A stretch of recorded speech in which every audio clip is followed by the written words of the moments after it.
দরবার শরীফের একটা একনয়কতন্ত্র চলছিল। এখানে যখন আমরা সমস্ত পীর সাহেব পীরজাদারা আমরা সেখানে হাজির হয়েছি, হাজির হওয়ার পরে কিছু কিছু মানুষের মনে একটা আতঙ্ক তৈরি হয়ে গেছে। তাহলে তৃণমূলে যোগ দিচ্ছে পীরজাদারা।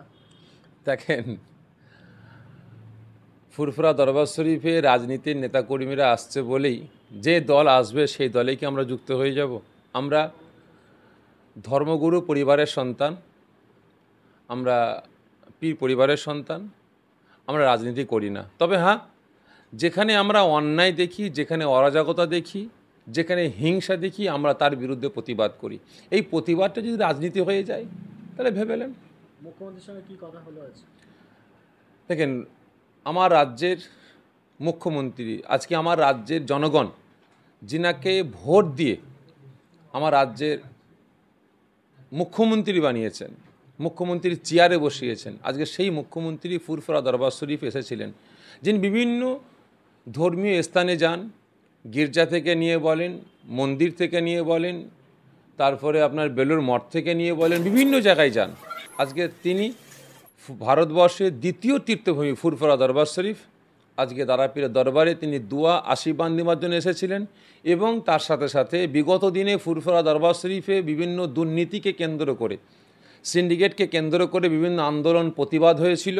কারণ কোটি কোটি টাকা মুখ্যমন্ত্রী ফুরফুরা দরবার শরীফের সার্বিক উন্নয়নের স্বার্থে, জনগণের স্বার্থে কোটি কোটি টাকা বরাদ্দ করেছিলেন।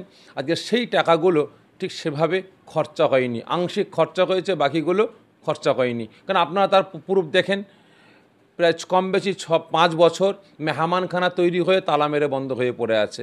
কম বেশি 4 বছর প্লাস আলিয়া ক্যাম্পাস তৈরি হয়ে বন্ধ হয়ে পড়ে আছে।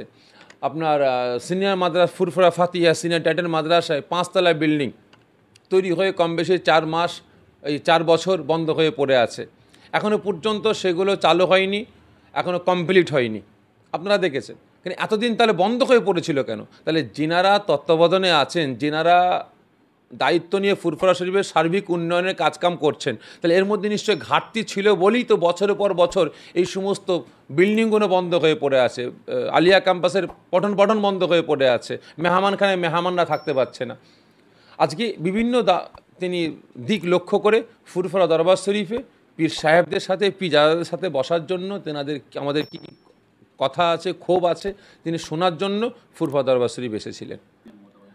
দেখেন, আমি আমার ব্যক্তিগত তরফ থেকে আমি দাবি করেছিলাম যে যে সমস্ত বিল্ডিংগুলো আলিয়া ক্যাম্পাস থেকে নিয়ে, মেহমানখানা থেকে নিয়ে, হসপিটাল থেকে নিয়ে, সিনিয়র মাদ্রাসার বিল্ডিং থেকে নিয়ে যে সমস্ত আপনার আনকমপ্লিট হয়ে পড়ে আছে বা কমপ্লিট হয়ে বছরের পর বছর তালা মারা অবস্থায় পড়ে আছে, অবিলম্বে এগুলো দ্রুত আপনার চালু করা হোক, উদ্বোধন করা হোক। এবং তার সাথে সাথে ফুরফুরা শরীফের পীর আবু বকর সিদ্দিক রহমতুল্লাহ আলাইহে তিনার নামে একটা ফুরফুরা দরবার শরীফের ইউনিভার্সিটি তৈরি করা হোক।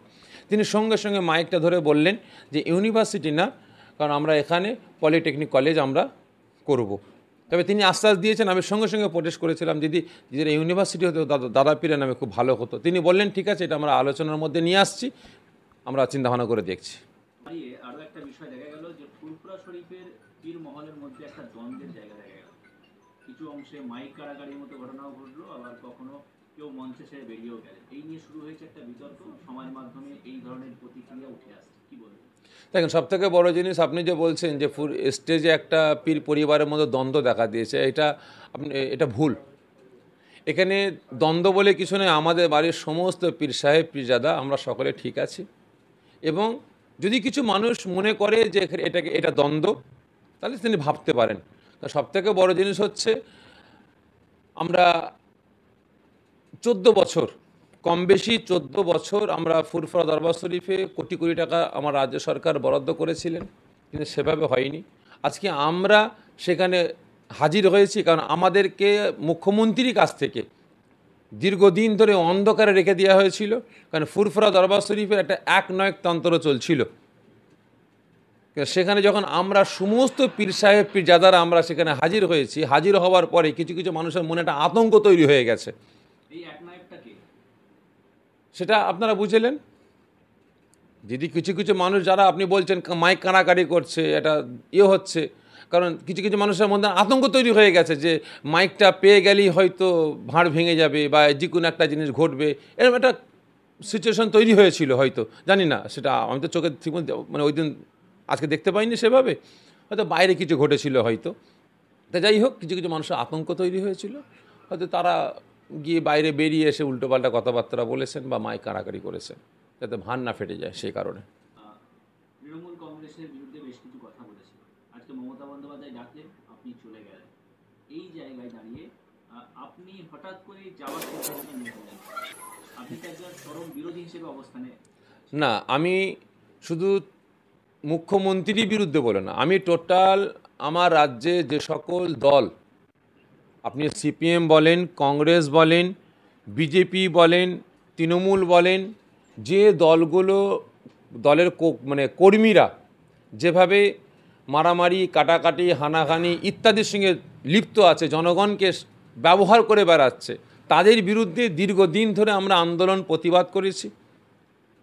এবং যখন আমরা আমি আমার কথা বলছি, আমার নামে ফুরফুরা শরীফে একটা অন্যায় হয়েছিল, এখানে গত পঞ্চায়েত ইলেকশনকে কেন্দ্র করে বোমাবাজি হয়েছিল, সেখানে প্রতিবাদ করতে গিয়ে ফুরফুরা দরবার শরীফের ইজ্জত রক্ষা করার স্বার্থে আমরা যখন সেখানে আন্দোলন করতে গেলাম, আমার নামে এফআইআর হয়েছে, আমার ভাইদের নামে এফআইআর হয়েছে, কেস করা হয়েছিল।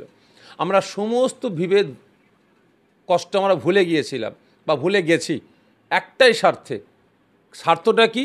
আমার দেশের, আমার জনগণের, ফুরফুরা দরবার শরীফের ইজ্জত রক্ষার স্বার্থে, দেশ দশের আপনার কাজের স্বার্থে আমরা সব ভুলে গিয়ে আমরা মুখ্যমন্ত্রীর কাছে গেছি।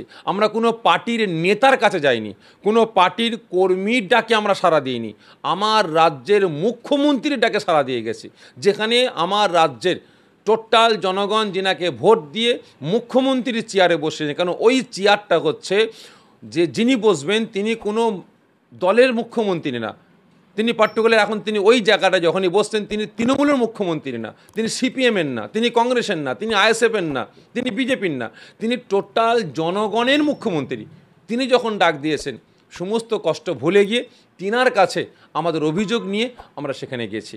আর তিনি আশ্বাসও দিয়েছেন আমাদের অভিযোগগুলো কিছুটা সামথিং এখানে শুনেছেন, বাকি যে সমস্ত অভিযোগগুলো আছেন তিনি আমাদের জানিয়েছেন যে আপনারা লিখিত আকারে আমাদের দেন, আগামী দিন আমরা সেই সমস্ত অভিযোগগুলো শুনে আমরা সেসব ব্যবস্থা নেব। মোটামুটি কিছুটা কাজ এই মুহূর্তে হয়েছে, কারণ এর আগে আমরা একবার নবান্নে গিয়েছিলাম, ফুরফুরা শরীফকে কেন্দ্র করে একটা দ্বন্দ্ব হয়েছিল, ঝড় উঠেছিল, তখন আমরা গিয়েছিলাম, সেখানে 3টে জিনিস দাবি করেছিলাম। হসপিটাল, 100 বেডের হসপিটাল তিনি দাবি পূরণ করেছেন। রাস্তাঘাট, ফুরফুরা শরীফে যাতায়াতের রাস্তাঘাটগুলোকে আমরা চেয়েছিলাম সুন্দর হোক, দাবি পূরণ করেছেন। পানির জন্য আমরা দাবি করেছিলাম, পূরণ করেছেন। তবে কিছুটা খামতি আছে, সে নিয়েও আমরা দাবি তুলেছি, আগামী তারা তুলব। এবারেও কিছু দাবি আমরা তুললাম, তবে তিনি কিছু দাবি পূরণ করেছেন।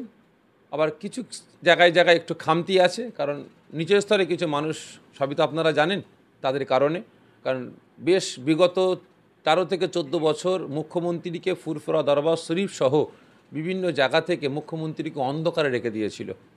আজকে ফুরফুরা শরীফে তিনি নিজে এসেছেন, পর্যবেক্ষণ করেছেন, তদন্ত করেছেন, আগামী দিন অবশ্যই তিনি কাজ করবেন এটুকু আশা রাখি।